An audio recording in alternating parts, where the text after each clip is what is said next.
Hello everybody, hello and welcome to my channel. Really appreciate you being here and welcome to another episode of Mangles McCartney. Well, where do we leave off in the story? I always have to do that. I have to go back, like TV shows. Last week on Mangles McCartney. Okay. 1979 is where we left off. Back to the Egg had come out that June. And as I told you, July of 79, I had signed on the dotted line and I was off to San Antonio, Texas for basic training in the United States Air Force. And I would remain there at the base in Lackland Air Force Base, Texas, for my tech school training after basic. Mrs. Street, that summer of 79, she was getting ready for her senior year in high school, 79 and 80. She was going to graduate high school in 1980, so she was getting ready for that. And I know she had it on her mind that she wanted to be a nurse, which I always thought highly of her for. And so she was going to be preparing to go to nursing school after her graduation.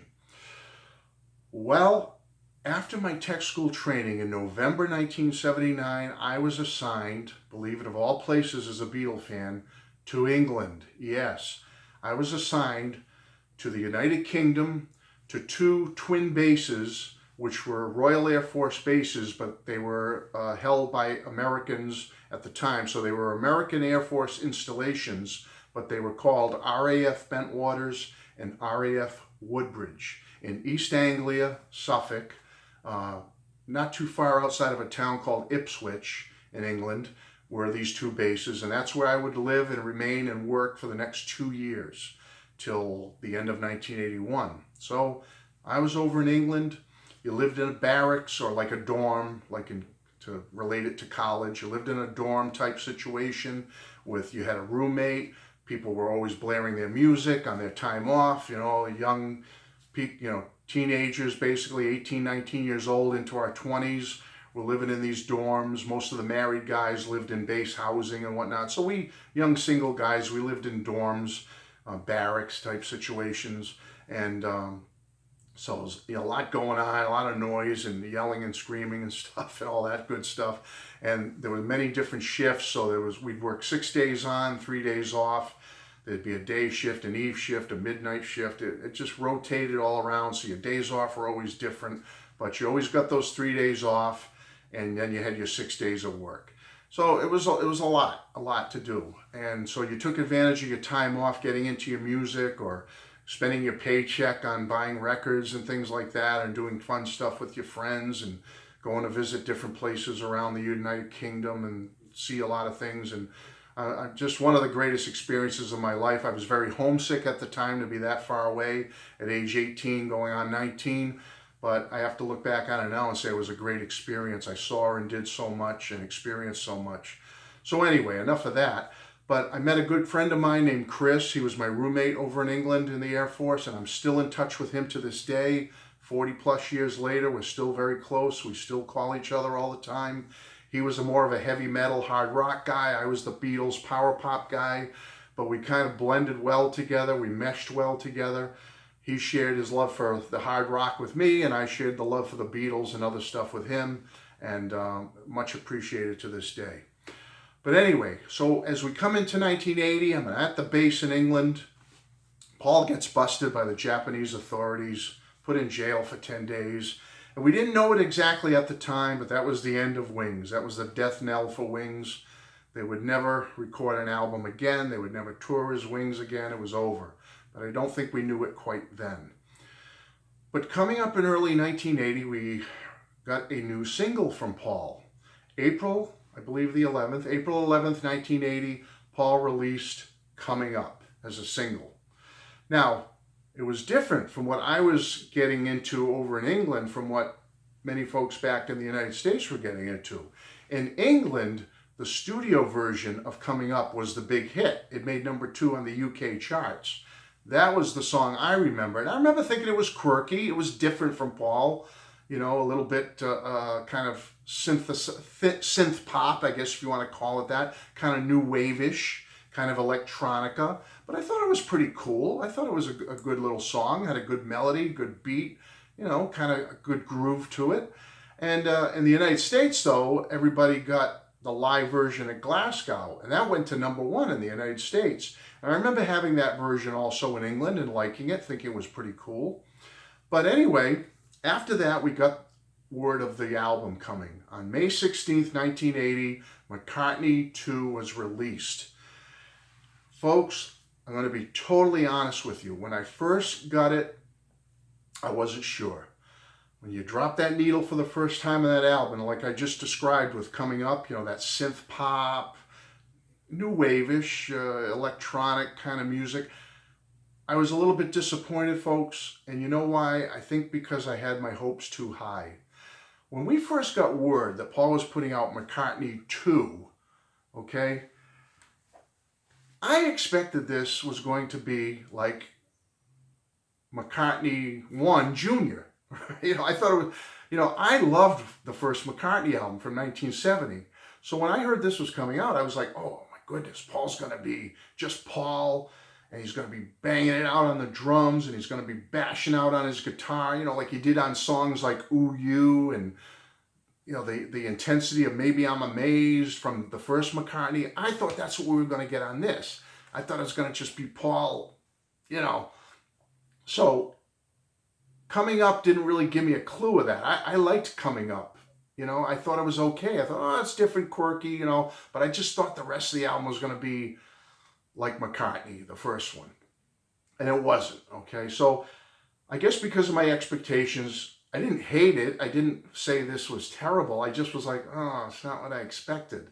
I expected McCartney 1, and I didn't get that. Okay, my bad, my fault. But let me tell you, folks, this did quickly grow on me.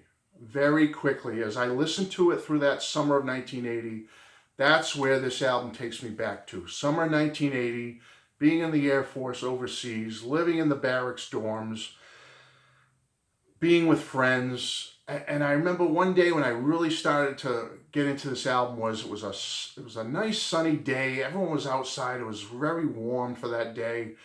And people, you know, people on the time off were like playing frisbee and throwing footballs around, playing catch with baseballs. And there was a basketball court near the dorm barracks area. People were playing. It's just one of those outdoor days, people in shorts and t-shirts, you know, people having cookouts near the dorms and drinking beer and having a good old time. And people used to get into their music. People would blast music when, you know, they were outside and having fun. People would turn the speakers in their dorm room to the outside so you could hear the music. And I remember the song Nobody Knows, specifically from this album, being blared out into the courtyard while people were outside having fun. And it just struck me when I saw all the guys out there having fun and having a good time and doing sports and just blaring Nobody Knows for those few minutes, just like struck me. I was like, yeah, that's some cool music. That is pretty darn cool. And I have that memory of that sunny day, and I think it must have been June or so, and just, that's when it hit me. I said, you know, that's a good album. That's a pretty good album. You know, it's nothing to be disappointed about anymore. Now, I know the critics savaged this album. They weren't too kind to it when it first came out, like I was when I first dropped the needle on it. But I think over the years, this album has really grown in reputation, and its legacy has improved. Its credibility. And you look at the whole catalog of Paul, it really has become a fun, different, quirky, but good album. And I really like it. I really enjoy it. And like I say, right whenever I put this on, I'm back in the United Kingdom at my Air Force base, 1980, summer of 80, and it just brings it right home for me, folks. Now, Paul did release a couple of other singles from this album, which didn't have much of an impact. Waterfalls came out June of 80, didn't do well on the charts, but I do like the video. I think he released Temporary Secretary as like a 12-inch or something. It didn't make much of an impact, didn't do much. I always liked when he did the 2 songs from this album, Coming Up and Temporary Secretary live on his tours over the years. I really thought they went over very well with the crowd and with the audience. And so what happened after this album came out and all the singles? Like I said, Mrs. Street, fall of 1980, she went into nursing school, college nursing school. I was still in England, like I said, for another year, till the end of 1981. 1981 came. It wasn't a good year, folks, because we know what happened December of 1980, a tragedy beyond belief. And it affected Paul, it affected all the solo Beatles, it affected us, it affected everybody. And none of us have ever been the same since, and certainly Paul was never the same. And after that happened, we didn't hear much from Paul during 1981. There were no album releases, no singles that I can think of. He just kind of dove into his music, and we'll find out the fruits of that in the next video. But as we came into 1981, as I said, my wife was finishing up her first year in nursing school. I was still overseas in England. We did stay in touch. My wife and I wouldn't see her, like I said. I went over to England in the Air Force in late 79. I didn't come home till late 81. And by the time I saw her, it wasn't till early 82 when I physically saw her again, with everything going on in everyone's life. And so I didn't see her for 2.5 years almost. But we did keep in touch writing. We did write, and I have to give her credit for that. She would write to me, then, a few weeks later I'd get back to her, and then it might be a month or so before I'd hear back from her and get a letter. But we did stay in touch. We did keep that contact. And I'm very, very grateful for that, because that contact and that keeping in touch with her was going to come in handy in a couple of years. As you know, 40 years later, she's still Mrs. Street. So we'll get to that story, or that part of the story, very soon. But yeah, 1981, my last year in England. Coming into early 82 is when I would come back to the United States and be assigned to a new Air Force base, and we'll get into that. But I just want to say, big transition for Paul with this album. It was the first release after the end of, well, we didn't know at the time, but the end of Wings. And he was going to be moving on to a lot of new things. A lot of different things would be coming up and happening in his life as well over the years. So this album, very fond album for me, very fond memories. I'd like to know what you all think of it. Like I said, I was slow burn again on me, slow burn. But you know what? I've come to grow very fond of this album.